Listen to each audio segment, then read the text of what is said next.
Good afternoon to you. I'm very glad that we attracted an audience as large as this, so legal issues cannot be that dry. And I have the honor to, I'm Stefan Skopin from the Berlin University Alliance. Welcome to Berlin as well from my side.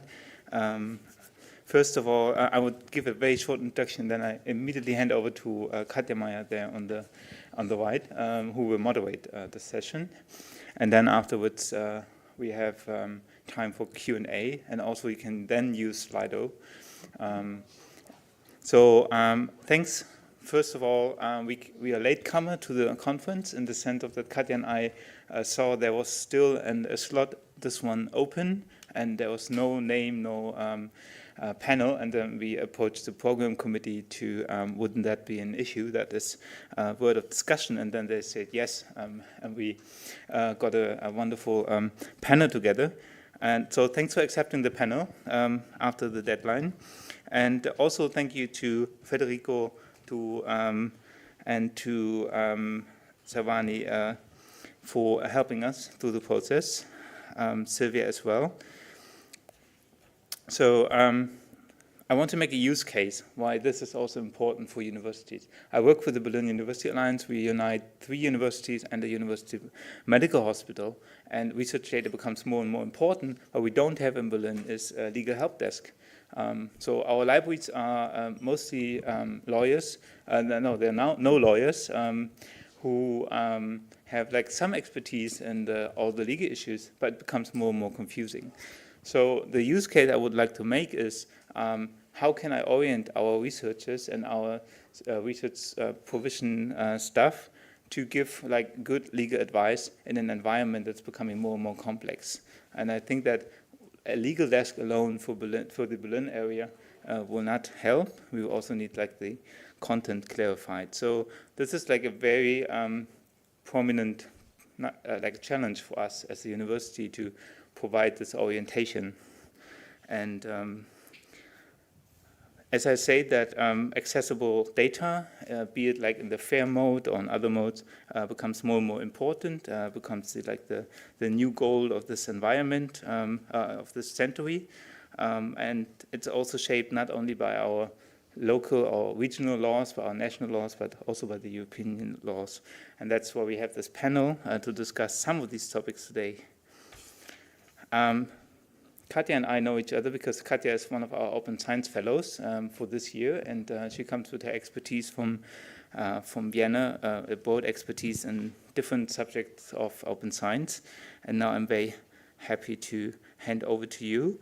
And I will again remind you that you can join the discussion in Q&A in person here after the panel has its first round, and then you can also use Slido. If you use Slido and you feel we invite you not only to pose questions, but also to make claims that we can follow up on in future discussions. So I hand over to you, Katja, and have a good panel. Yeah, thank you very much. Thank you to you all for coming here to this session. We'll have about half an hour of discussion at the roundtable, and then we open the floor for the Q&As. I welcome our discussants today. Irene Schlünder in the middle, a lawyer and expert in EU data protection and database governance at TMF.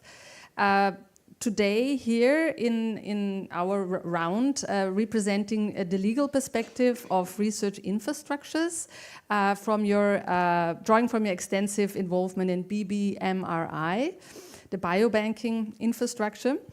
And to your right, I welcome Kaspar Doroszewski, who is a senior researcher at the Center for IT and IP Law at KU Leuven. You are specializing in digital regulations and have been part of the team that was conducting one of the studies that our third panel member today, Michael Arentoft, has commissioned, among many others. Michael, you are the head of the unit of Open Science and Research Infrastructures at the European Commission's Directorate General for Research and Innovation. And from your side, I think you'll add more to the perspective of the policy makers and the funders to the discussion today. So also, of course, we'll talk about a recent study that has been commissioned a bit later. And we directly jump into the discussion, I would say.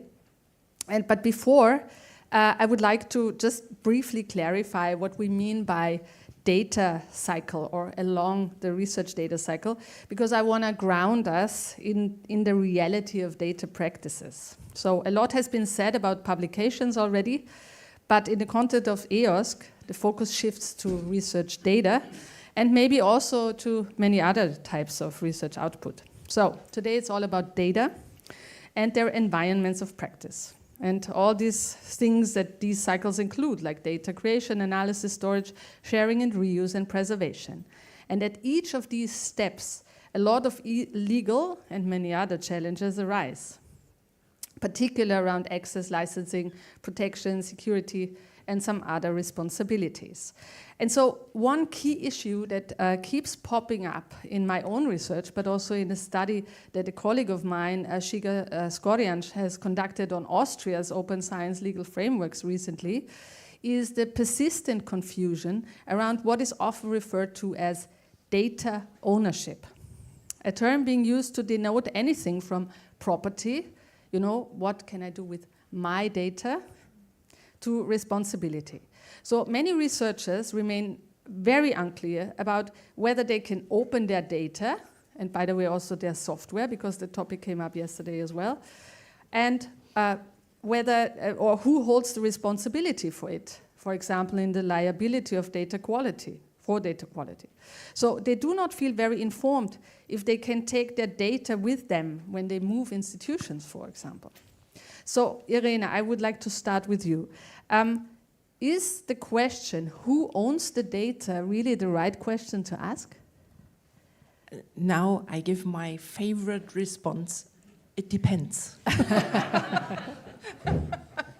So let me start with the opening statement that law is becoming more and more complex. I think law has always been complex. So my favorite answer indeed is it depends.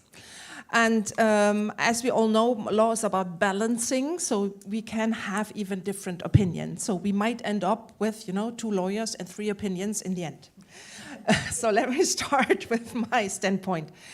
Data ownership can make sense, but it has different meanings.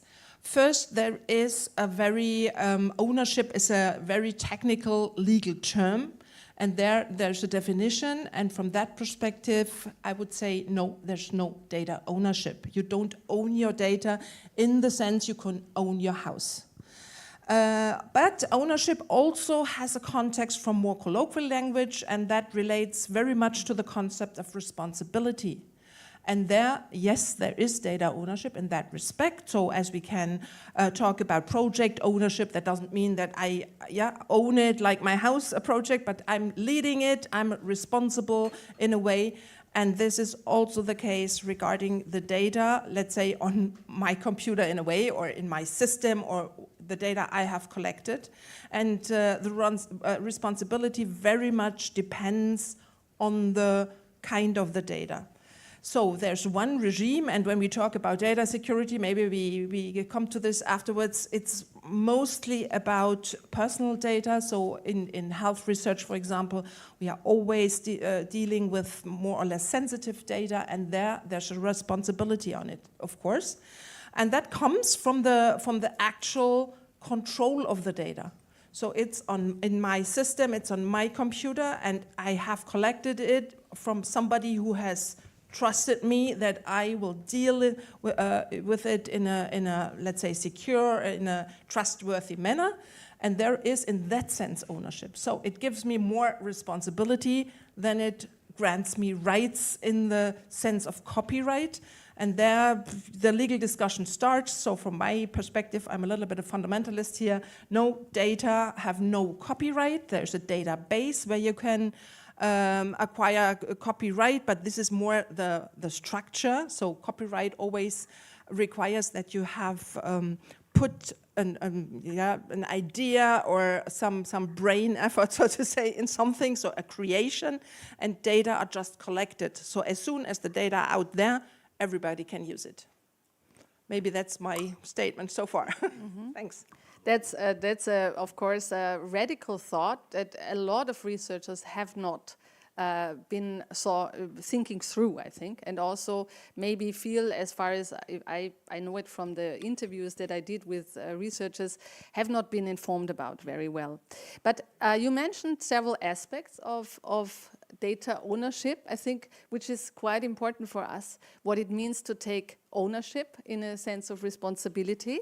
But also you mentioned that there is, for example, different layers of IP, if you like. Please correct me, I'm not a legal scholar if I say the terms in the wrong way. But there is, for example, the copyright, the copyright per se, the authorship, and then there is, of course, also all the different licenses that you can give for different sorts of uses, right?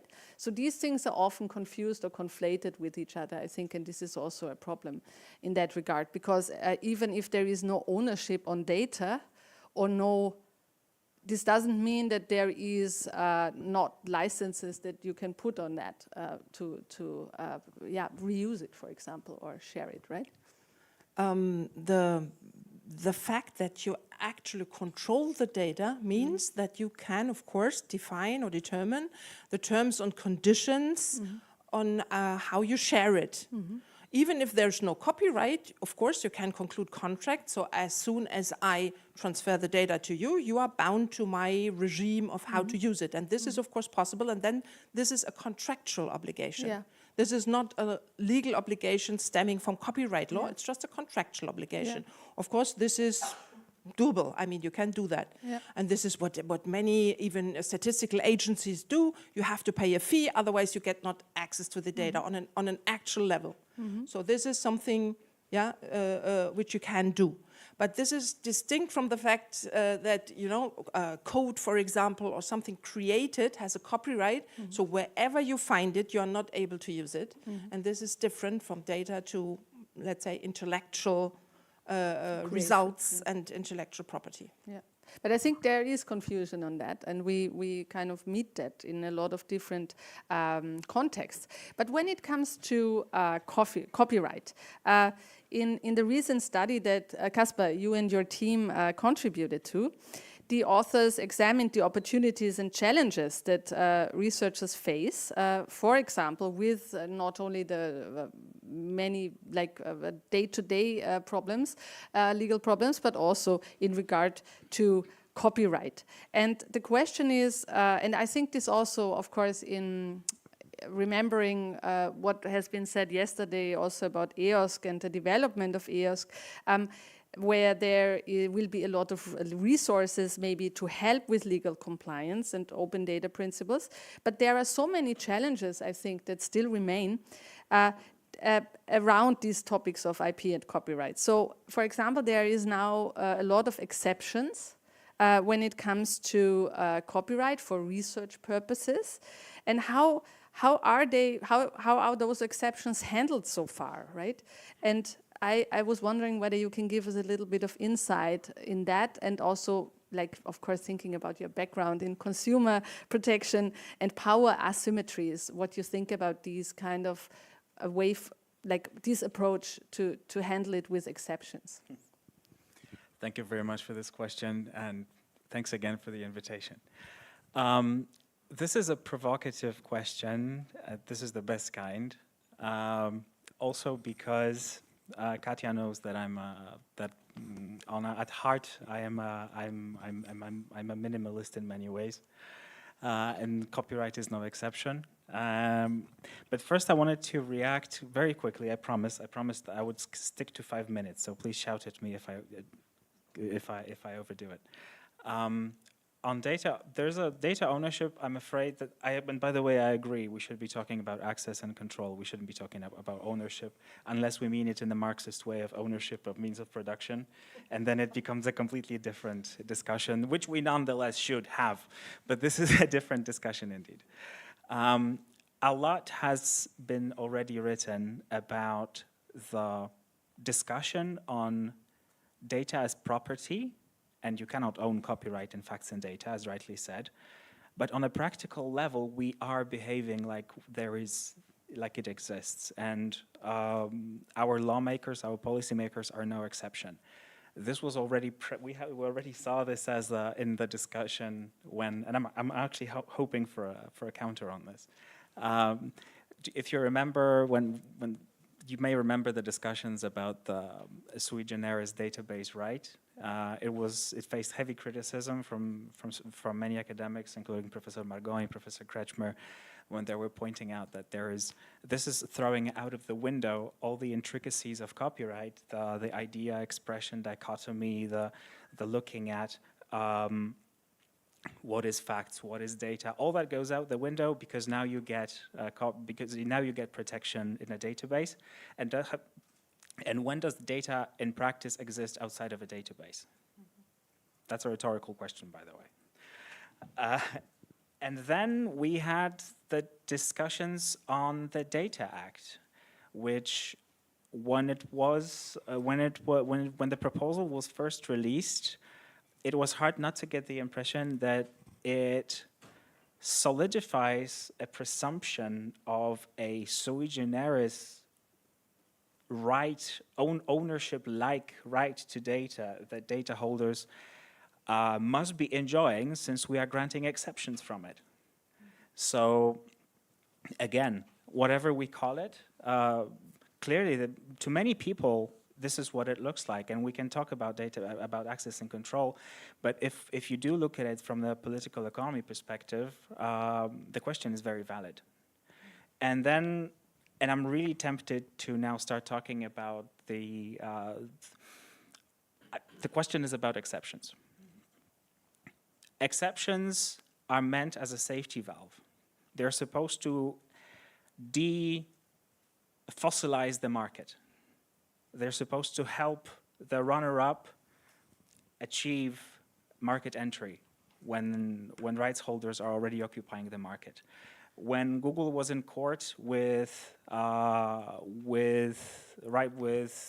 publishers, Google Books was seen as the disruptive innovation, and that was the innovation that was trying to achieve market entry against an existing system of rights. Now we live in a world which is run by data-based services we don't understand, although we agree to their terms day in, day out. We no longer read these terms. We don't read the privacy policies. And with every day that passes, we are more and more in a world which we consent not to control. However, that world is doing very well at controlling us, as we see in all the discussions, all the studies about impact on the democratic process, on democratic societies, and the reallocation of power in new societies. So the question to ask ourselves would be, where does the power to innovate lie? Who holds the keys to innovation, in the words of the US Supreme Court? And where do we want this innovation to come from? And then we should look at our system of exceptions, which by nature are limited and circumscribed and need to be interpreted strictly. And then we should ask ourselves, do they serve the purpose? I think I'll stop here, but I'm happy to continue. No, perfect 5-minute answer, actually. I think, you opened the question up in a very big way, but you also pointed to a very good bridge to bridge now to you, Michael, because as you say, we need to look what exceptions are there and who do these exceptions serve, and how regulation is actually also overlapping in that regard. And I think until recently, what has absolutely missed was an overview about all this regulatory complexity that is out there. And thanks to Michael, your team's dedication to this topic, and maybe also, of course, in the background, the wish for better regulation and more efficient regulation, there have been several studies until recently that try to look into this complexity to, first of all, start seeing where are those things that need maybe some tweaking because they are not maybe running the way they should, or they are even some kind of paradox, creating some paradoxic situations because they don't say the same things. So with your experience now based on these 5 studies, which the latest is called, I noted it down, where is it?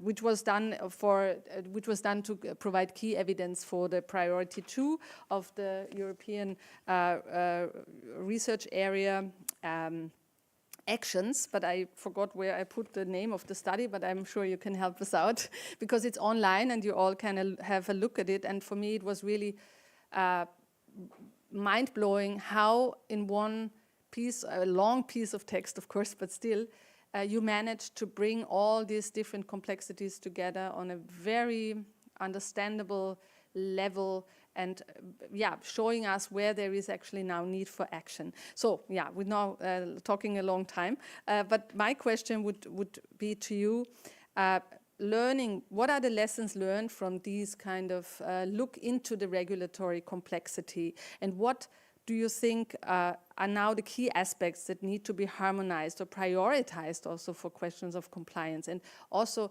what are the new opportunities that come with exactly not only the regulations themselves, but also now the insights you have across the regulations? Yeah, thank you. First, I wouldn't like to take credit for this. It's the study team in which Casper was one of the contributors. We commissioned the study. We looked at, we asked to look at 9 different pieces of legislation, which is not complete. It doesn't include the GDPR. It did not include the European Health Data Space Regulation, for instance. It included on the copyright side the Database Directive. You made reference to it already. The Copyright in the Single Market Directive, and also the InfoSoc Directive. On the data side, you already made references to the Open Data Directive, the Data Governance Act, and the Data Act. At the time of the study, it was still in proposal stage. And on the digital side, the Digital Services Act and the Digital Markets Act. And we also included in the very last minute the AI Act, again, which was under development at the time. So the study team did a great job, and you can see the report that we released in May.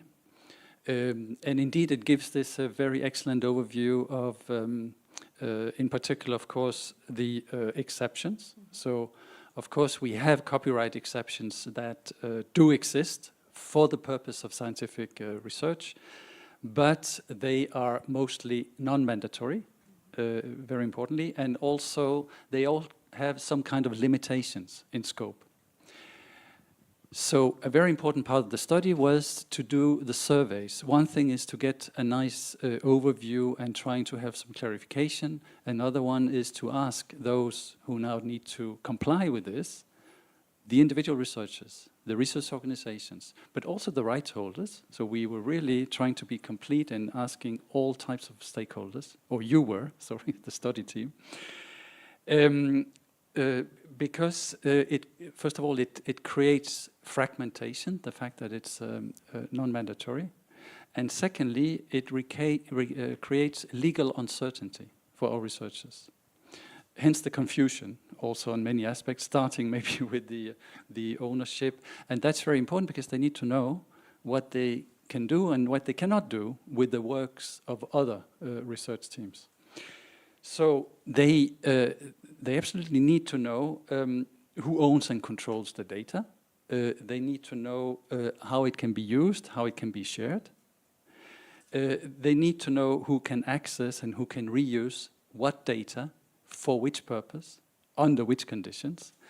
And of course, there are legal experts sometimes closely to the research teams, but there also must be some at least basic level understanding to ask the right questions to the right people. We also looking at the digital legislation, which was relatively newer. in particular for the Digital Services Act. The Digital Markets Act apply less. I would say it's less relevant for the research sector. But the Digital Services Act, actually, you have to know as a researcher what are the conditions very clearly under which large platforms are to share data with you for research purposes. So this again, we now looking at your second question, which is, okay, this is what we have learned, and it's not all. It's a very comprehensive study, although not completely. What we can do about it? The first obvious one was to look at, could we make these research exceptions mandatory? And what can we do from a policymaker point of view, and of course also funder, to clarify what is already there? So you already mentioned some of the questions that researchers ask themselves.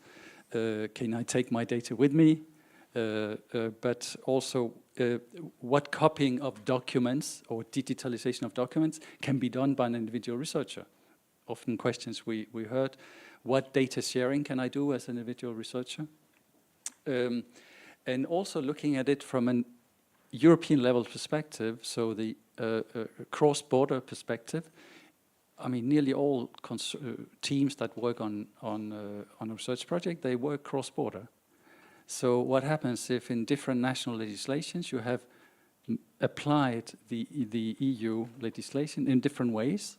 What if you have a partner in one country that can do something on processing your data or storing your data that cannot be done by another partner in the same consortium? So here, can we from a European level do something to harmonize that in a cross-border consortium? On the other aspects, it's very much a question also of clarification. And our colleagues in DG Connect have already started to do that. So, for instance, recently there were, I mean September last month, there were frequently asked questions around the Data Act. So you can go and Google FAQs on the Data Act and you will find a number of clarifications there. It's not complete also, and we want again to add more from a research point of view. The same thing with the Data Governance Act. There was what was called a practical guide to the Data Governance Act. Again, we are working closely with our colleagues in DG Connect, who are leading, of course, these pieces of legislation to make sure that from a researcher point of view, things are clarified. And also things are made easy in the sense of reducing admin burden. So if you want to request a data set, the form that you need to use should not be too complicated. So here also, all the way down to the practical level, we work on different options in terms of also non-legislative measures, because in the day-to-day practice, this is what counts for the researchers. Thank you very much. I think, Irene, you wanted to add something here. Yeah, I'm still not totally happy to talk about exceptions to copyright, since, as I've stated, at the beginning of the session, I do not see any copyright with respect to data. What I see are upcoming obligations to share, and there, we are facing this. We are facing health data spaces. I'm closely working now on the implementation of the upcoming European health data space. And there you have clear obligations to share. This is something else than an exception to something that was prohibited before. I do not see any prohibition to share data. If you want to share, please share. There's another regime that is very important, and this is GDPR indeed. So you cannot share personal data. You have collected while promising, maybe even, on the basis of consent, for example, or on a contract, while promising that you would not share it because it contains personal information about certain individuals. But on the copyright side, I really do not see any prohibition. But, of course, and the Data Governance Act is about it, I mean, I find it even from a political point of view correct to say there's an obligation to share, mainly in those areas where the data have been collected on the basis of public money, public funding. So we have even there, sometimes open licenses for IP protected, let's say code or databases or something, but also data collections. I mean, you can block it as soon as you control data, you just say, I don't share. Even if there's no copyright, and this is, and I totally agree with you, a political issue. So that's why we have started to adopt these legislations to make it obligatory to share data under certain conditions. And the conflict I see there is the conflict with GDPR, and this is what we are working on now in the EHDS implementation. Yeah, on the one hand, you have the obligation to share. On the other hand, you maybe collected the data on the basis of consent and you promised not to share. How do we reconcile that? This is not so clear, and even on the basis of legislation, it's not so clear what to do with the data we already have in the systems. Yeah, Michael, you want to respond? Maybe just a reminder of how this whole priority action under the European research area started. It started because we saw researchers being forced to give their rights away when they wanted to publish in prestigious journals. That's how the whole thing started. And then it was expanded to data legislation and digital legislation, and asking even more questions. And here, effectively, you could imagine, and this was one of the key outcomes of the study, to have a secondary publication right. Not an obligation, but you will have the right to publish a secondary time in an open access venue. Oh, it's not the discussion of this forum, but it's an example of where you, because there's public money going into it, you could give the right to those publishing to have a secondary publication. Mm-hmm. So historically, that's also maybe explaining a bit why this idea of exceptions became bigger. But I wonder, because Irene, you mentioned you shifted our focus a bit to the question of obligation. And I think this is a very interesting point that we have probably not enough time to discuss before we start the Q&A, but just maybe briefly what I want to mention here is with the obligation to make data reusable and all the problems that you mentioned, informed consent being one of the biggest, I also see that, the question is what are then new responsibilities for the research infrastructures and organizations. And I think this is very relevant to EOSC here. And I think there we are maybe also just in the beginning of understanding what really comes to the research infrastructure organizations as well, right? Would you agree here? Yes, there are many obligations. Yeah. We heard it here and there. Mark Dietrich to refer to it, so be aware. You have to deliver metadata in a certain format, DCAT format. You have to do things and costly things. So just if you do your calculation on projects, take that into account. That would be my advice. Yeah, I think, I don't know, does somebody of you want to add something here? Or should we start the Q&A? Because from the time, I see that we are now obliged to start the Q&A. And I was wondering whether, we can show the Slido. Oops. Ah, yeah. No, that's not us, right? There are already questions. Yeah, I'm a bit slow, sorry, because yeah. So Stefan, you want to pick out a question for us? Oh, yeah, sure.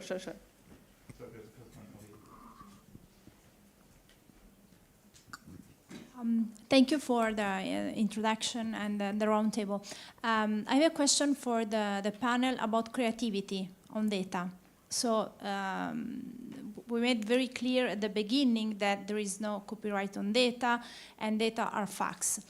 I'm asking you, if I'm registering, for example, the temperature outside with a new prototype, the creativity part will be in the developing of the prototype to register the temperature, and the temperature is there. So while if I'm preparing an experimental setup with a new instrumentation, also the way to measure the data that I'm going to acquire with the instrumentation will have a specific, let's say, something that I put on the setup.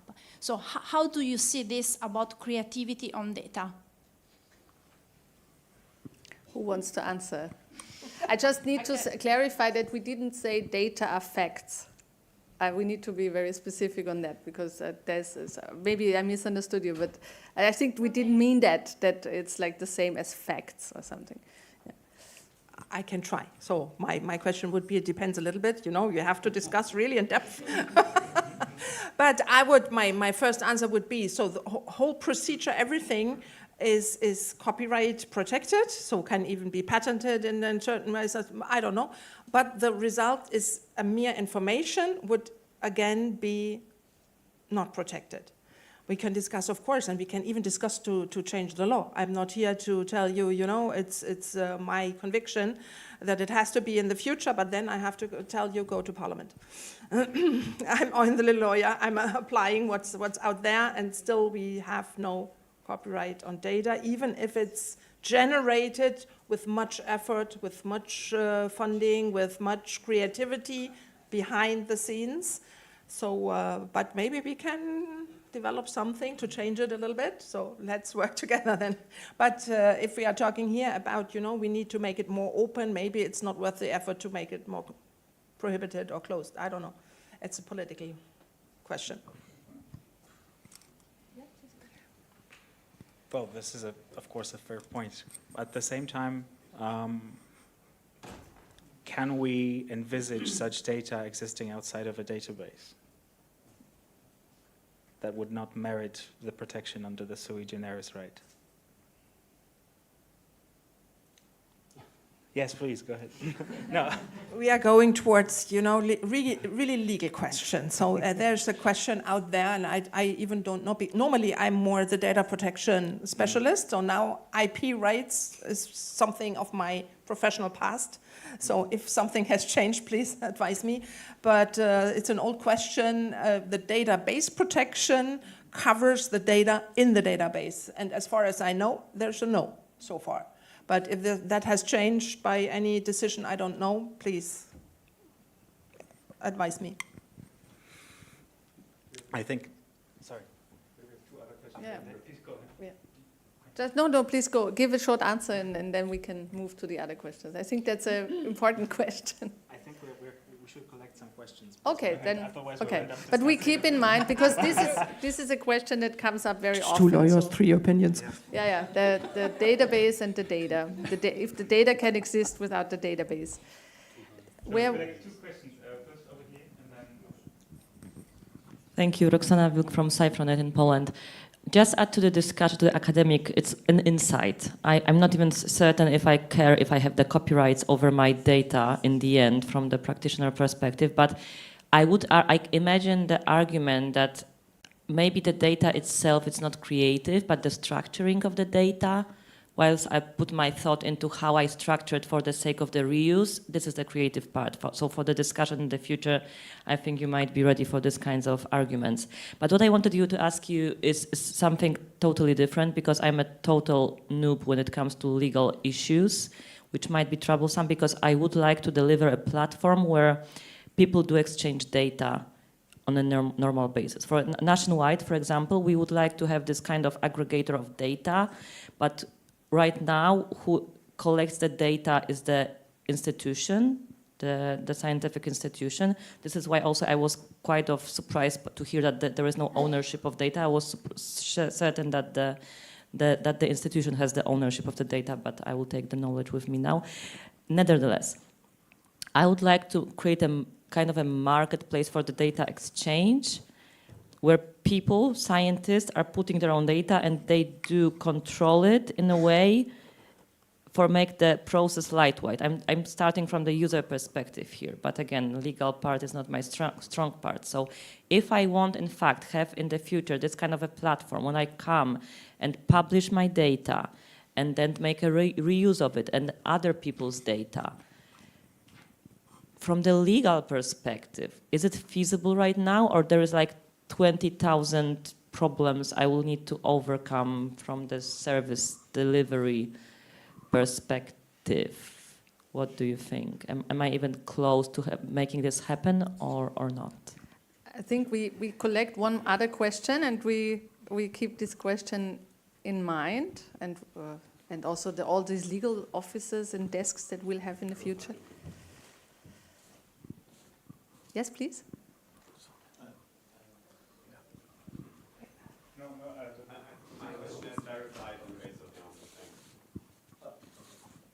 Okay, but there is one more. Yeah. Jacques from Utrecht University.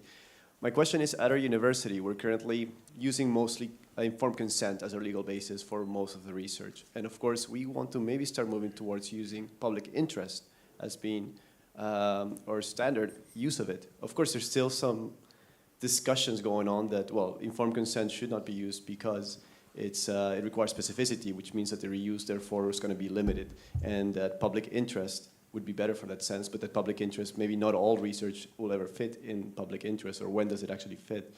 Does the panel have an opinion on this? Is there one that is preferred, or should it always be, depends on the case? So, yeah, so we have mainly 2 questions, I think, for the moment. Is there one more? Yeah, one more, but then that's the last one for the moment, so there's no... we have one more. Yeah, and one more here, so we have to, we have only short time. You need a mic? I can give you one. So what would it take us to actually sunset the database directive? Because in our case, I come from immunology, this directive really hurts our community because it allows certain entities to basically continue or maintain IP protection in perpetuity and by threatening litigation to smaller research projects due to the rather broad definitions. And apparently the court decisions by the European courts are getting more and more inconsistent in this regard. Most EU regulations seem to have exceptions for this regulation. Nevertheless, it was basically continued or not touched upon during the copyright revision most recently. So what would it take us to sunset this? Okay, so but now we have one more. Do we have? I can give you one mic. So it's a bit of ad vocem and a question at the same time. It's about European health data space. As always, is the only thing I can talk about. And it's about what you said before about the fact that there is the obligation to share the data. Of course, health data holders under the current text from the most updated one that we can have, it's from 24th of April. And technically, of course, health data holders are obliged to share the data. But now there is Article 33A, which describes a little bit what happens if health data holder claims that they have intellectual property rights over datasets, data they hold, or trade secrets, which I think we didn't discuss in detail much, but it's a very important component. It's not IP as such, it's quasi-IP, as we can say. Or there is one more thing, but maybe for the discussion it's too detailed. The procedure right now, it's a little bit as in Data Act, I would say, in the sense that it's no longer court who decides, for example, that the trade secret was properly kept as a secret, etc. It's health data holders, obligation to say, okay, this data set is covered by, it's my trade secrets, it's protected by IP, and therefore I'm not really willing. Probably it could be better to not to share it or something like this. And it's on health data access bodies, so the public sector bodies in member states, for those who don't know the upcoming regulation, who will decide whether it is possible, and there comes my question, whether it is possible to properly to protect the IP or trade secrets, to have relevant organizational, technical or contractual arrangements or measures between health data holder and the future health data user to protect IP over the datasets or trade secrets. So currently this is the case, and the problem is that whenever I talk with people about this, nobody really knows what they mean by the technical or organizational arrangements on like how to share the data, still keeping something a trade secret or, protecting the IP. So my question is whether you know maybe some practical example on how to actually do this, because one more thing. Yeah. If health data access body decides that it's not possible to do it in a proper manner, health data holders don't have to share. They're not obliged anymore to to make the data available. So this is, yeah. So another question in terms of obligations. We had quite a lot. Who wants to start with Irene or, I don't know, Michael? I can make Yeah. it short for Yeah. the first one. It depends. Just check all your legal constraints coming from different ends. Check if you have personal data, then check GDPR. Are you allowed to share? This is a regime where you can really be obliged not to share. It depends on if the information is about individuals out there, so patients, for example, in the health data space. But even if this is not personal data, check your employment contract. I mean, you're totally right. Normally, your institution owns the data, in the sense controls it, because if you've collected it on behalf of your institution, you are bound by your employment contract. So if you have something that you have to keep it confidential, that you cannot share, all your secrets, whatever, including the data, then you cannot share. It depends on different layers, so that it depends really. Second, informed consent, GDPR, my favorite. What was the question? Informed consent. Public interest is not enough because that's under Article 6 and you need 9 for health data, for example. If it's only personal data, then try it. Go for it. It depends a little bit on national interpretation, what it means, public interest, legitimate interest. Try, go to your legal officer, your data protection officer, go to your national data protection authority and try. But as soon as we are talking about health data, then it's not enough. You need something under 9. This goes, no clue. And response to this, just as I know from the political background, I think it's not about IP protection of the data. It's about possible patents. For example, coming to EHDS, so behind there is pharma industry and medical device industry.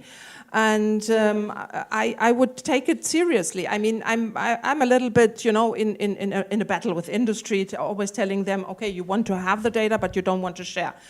On the one hand, it's true. On the other hand, they invested much money in collecting the data. A clinical trial is a hell of a cost, wave. And this is true. Even a consent form where you describe your protocol too detailed has, in certain cases, led to deny a patent afterwards, after 20 years of research. So even a data set, when shared, can provide some conclusions about what your research is about, and this is to be protected. And I think their industry has a point. Mm-hmm. Yeah, Michael, please. Well, difficult to add because these were very precise answers, and indeed it depends. We also try to have an overview of who controls it. So it's really 50-50 across the countries. In 50% of the cases, it's individual researcher. In the other half is the organization of the researcher. Of course, all the considerations are exactly what it depends on. The EHDS, I don't know the details as you know them, but on your question, what would it require to sunset the database directive? Well, before deciding on anything, you need to make a review. Part of the Data Act made a very limited review of the database directive, which dates back from '96. It's very old. There was the ambition to have a much broader review of the database directive. In the end, it was just singled down into Internet of Things data, and we argued from our side that it would be appropriate to have a more extensive review of the database directive and see what could be done about it. I don't know if it would be sunsetting it, but at least to, as part of the review, to make an amendment to the legislation. Kasper, you want to add something? Yes. So first thing, I need to clarify about the study that keeps coming back. Unfortunately, I was not yet on the team when this was being drafted. I was still in Brussels working on digital asymmetries when the colleagues were working on the study, and I saw that we had a question about the name of the report. It's called Improving Access to and Reuse of Research Results, Publications, and Data for Scientific Purposes. And I think it was published in spring this year, May, if I'm not mistaken.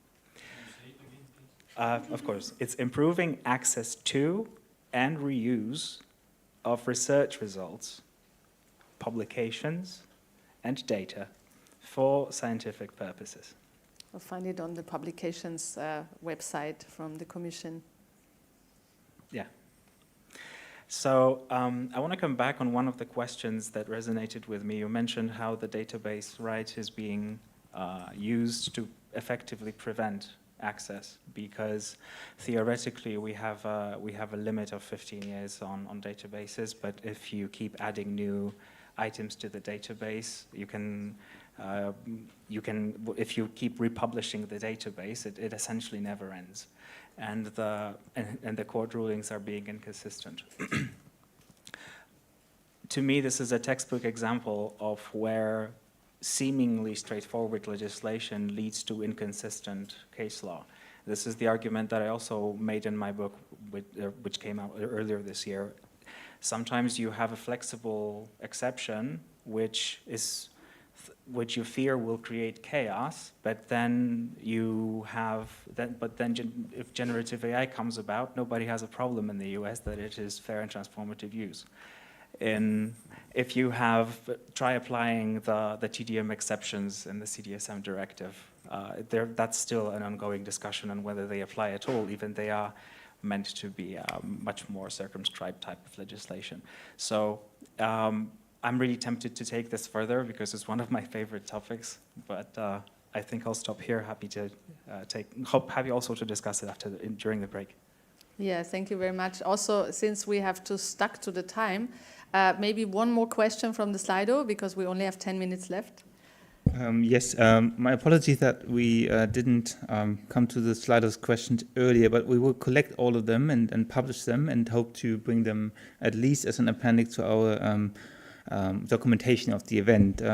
So there's one favorite now, the most first one. We have one GDPR in EU, but in practice we have different interpretations by local legal offices, which make things complicated. How to simplify this? But there are all kind of other questions, but this one is the one I would take. Who wants to answer this question?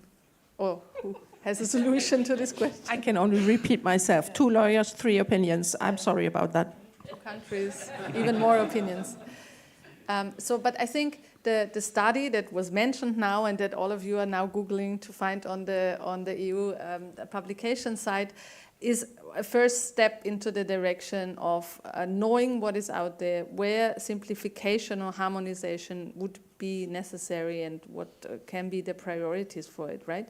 So we need much more insights like the one this study provides to know where the different laws intersect and what we can also do maybe for in terms of the different implications these laws bring in on national level, for example. But as we need to close the discussion right now, I'm very sorry about that. I'd like to ask each of you one last set of questions, and you can pick out what you want from it. So with your backgrounds, what key legal priorities would you now take with you, maybe also out of this discussion, to improve research data sharing within the context of EOSC also, because we of course haven't touched EOSC particularly a lot, but yeah, as you see, a lot to be done on the base layer. And what immediate actions or on the other hand, long-term strategies do you see as essential for advancing the effectiveness, but also the impact of data sharing in Europe and in the context of EOSC? What do you take away leaving this session? Please, Michael. You put it in the context of EOSC. Yeah. Of course, this is about data storage, access and use, to use the same as the title of the study. It's about data processing. You need to be clear what are the rules and the obligations. It is about using EOSC also for cross-border research. And I think for all these, you need to have as large harmonization as possible, or at least for it to be predictable for the researcher and the research organization. And that comes along with user guidance, to go down to the practical level. It comes along with FAQs, to have some form of open desk or persons to go to. And it comes along with training, I think, of various persons. On the longer term actions, incentives and rewards is very important. The way we value research, the way we assess researchers, research organizations, research projects is key. And one of these criteria must relate to the value in sharing your data. So this is it's a longer term. We have launched the process already to reform the way we assess researchers and research projects, but it goes along with that. And as you said, this is a very good study, but we will be required to collect even more evidence of the impacts of any legislative or non-legislative changes that we make, impact on the stakeholders, impact on the different markets, including economic impacts, and not only in the market terms, but also economic impacts on the efficiency and effectiveness gains in the research system. A lot to do. A lot to do in one word. Irene, you want to have a final sentence? I'm a huge fan of harmonization and standardization, but my experience is that bottom-up approach works better than top-down. So I'm rather not a fan of so many legislation. I would like to have the community coming together and putting up standards. We have been working on a code of conduct under GDPR for a while. Now we have EHDS putting another layer of complexity. It was meant to reduce complexity, but I was the one warning from very early on, this will be another layer of complexity. And now I think this is coming a little bit true. And then, yeah, we are, anyway, so many legislative acts coming out of different DGs on European level or different ministries on national level. From time to time leads to a little bit of confusion because definitions, come from one context and do not fit into another context. So we are then blamed as lawyers, say, oh, that does not fit. There's no overlap. But you as a lawyer, you should tell me how yeah, I can understand. I have no clue. Now we have 2 lawyers and 10 opinions. Yeah. You've really been inspiring to our online participants as well, if you look at the last comment. 1,200 pages means 1,800 opinions. But if I may, so does that also mean, Irene, that we need more case law maybe, or that we need more, court decisions? The colleague has left already, but do we need more things that have to be fought out? Maybe we have only one European Court of Justice, so the procedures are taking more and more time, and many people are not even aware of those decisions. We have a pending case on anonymization, very important, nobody knows it. We are creating standards on anonymization. We do not know the outcome of the European Court of Justice. Good luck then with the standards.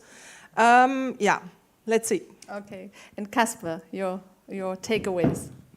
If there's one thing that I learned from my policy years in Brussels is that complexity doesn't work. Because we live in times of permanent cognitive overload, and nobody has the capacity anymore to analyze complex frameworks. And when people cannot keep up, then bad things start to happen in many respects, and that's and I think we should dedicate a separate session to this during the next symposium. It's a long game, simplifying, harmonizing European copyright law for many reasons, as I'm sure you're aware. This is why initiatives such as EOSC are so important, because this is the approach that actually can work and can be achieved. So, fingers crossed. even if EOSC is quite complex in itself sometimes, right?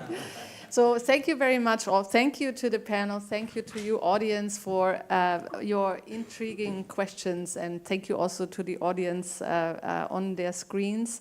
I hope these topics will be continually discussed in many, many outlets. I think a lot has to be done. And I really hope that also the Commission, as we heard yesterday by the Commissioner, that how the Director as well, staying true to kind of backing all these efforts with the same power they have done so far. So thank you very much, and wish you a nice remaining conference.